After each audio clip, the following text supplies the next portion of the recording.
So I wanted to jump in and give y'all a look at a grant that I am reviewing. And this is an organization who is kind of new to grant writing. They are learning the grant writing process. So this has been sent to me to help critique their application for a particular grant opportunity. So I wanted to use this for an example of what we do when we have our learning by looking sessions. So when I'm reviewing, I am just going through and kind of just making comments and making suggestions based on my expertise and knowledge. So if we look here, they're on section 3, and this is the name of their book club, and the section is asking for outcomes and evaluation. So we're just going to take a quick look at the outcomes. What I often see when it comes to outcomes is that people are able to generally write pretty well structured outcomes from the perspective of writing or communicating in any way other than grant writing.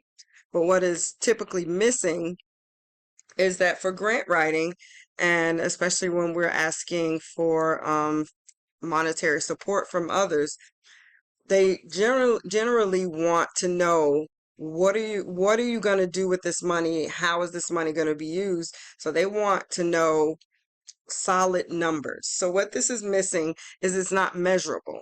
Words like better, expanded, improved, higher, and developing are not measurable. But if we go here and we put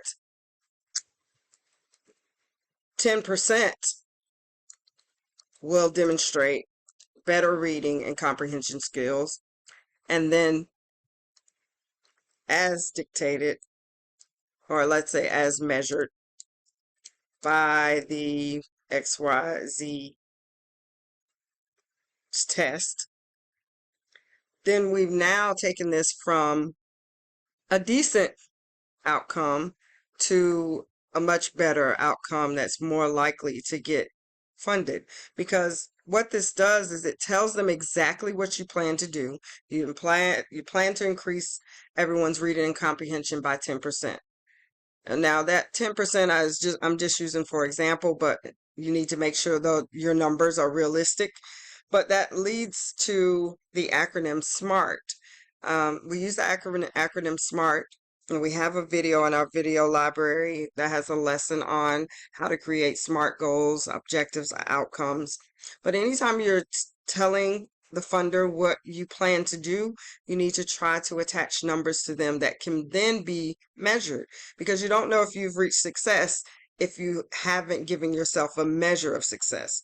So saying better, that could be a 0.5% improvement, but is that really remarkable? Does that really have an impact? So we want to set our numbers to have an impact and to be measurable. So now once the funding is gone, we can go back and say we did improve it by 10%, and we did improve vocabulary by XYZ percentage or number. So you can clearly go back and say whether you reached the goals and objectives and outcomes that you said you were going to reach or not. So until you have these numbers here, nobody knows how to grade you. And this is what we do when we are in learning by looking. We'll look at each section. Some grants will be funded, some will not be funded, some have not been submitted yet.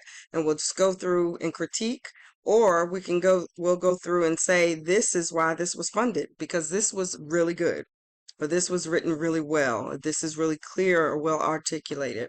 And so that's what we do in learning by looking. I hope to see you in there.